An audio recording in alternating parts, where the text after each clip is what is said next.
Hi, ചാള മീനാണ് കിട്ടിയേക്കുന്നത്. അതൊന്ന് വറുത്തെടുക്കാം കേട്ടോ. ഇത് ഒരുപാട് എണ്ണയൊന്നും ഉപയോഗിക്കാതെ വറുക്കുന്നതാണേ.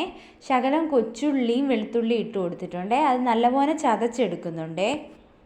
ചീനിച്ചട്ടി വെച്ച് കൊടുത്ത് വെളിച്ചെണ്ണ ഒഴിച്ചു കൊടുക്കുന്നുണ്ട്. അതിനകത്തോട്ട് മുളക് പൊടിയും മഞ്ഞൾപ്പൊടിയും ഇട്ട് ഞാൻ അടുപ്പ് കത്തിച്ചിട്ടില്ല. അതൊന്ന് നല്ലപോലെ മിക്സ് ചെയ്ത് കൊടുക്കുന്നുണ്ട്. അത് കഴിഞ്ഞ് അടുപ്പ് കത്തിച്ച് അതൊന്ന് ചൂടായി വന്നപ്പം ചതച്ച് വെച്ച് കൊച്ചുള്ളിയും വെളുത്തുള്ളിയും അതിനകത്തോട്ട് ഇട്ട് കൊടുക്കുന്നുണ്ട്. എന്നിട്ട് ഇത് നല്ല ഒന്ന് സോട്ടായി വരുമ്പോൾ ഉപ്പ് കൂടി ഇട്ട് കൊടുക്കുന്നുണ്ട് കേട്ടോ. എന്നിട്ട് ഇതിനകത്തോട്ട് ഒരു ശകലം പുളി പിഴിഞ്ഞ വെള്ളവും കൂടെ ഒഴിച്ചു കൊടുക്കുന്നുണ്ട് കേട്ടോ. അതൊന്ന് തിള വന്നു കഴിഞ്ഞപ്പോഴത്തേക്കും ഓരോ ചാളയായിട്ട് വരഞ്ഞ് ഇട്ട് കൊടുക്കുന്നുണ്ട്.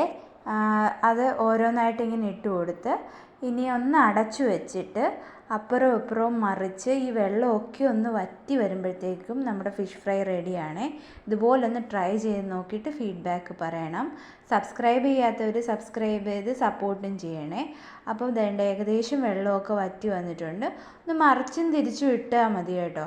ഈ വെള്ളമൊക്കെ നല്ല വറ്റി വരുമ്പം ഈ ഫിഷ് ഫ്രൈക്ക് വേറൊരു ടേസ്റ്റാണ്. അപ്പോൾ ഇതുപോലൊന്ന് ട്രൈ ചെയ്ത് നോക്കണം കേട്ടോ. ഒരുപാട് എണ്ണയും വേണ്ട. ഇതുപോലെ ട്രൈ ചെയ്തിട്ട് ഫീഡ്ബാക്ക് പറയണേ. ബൈ.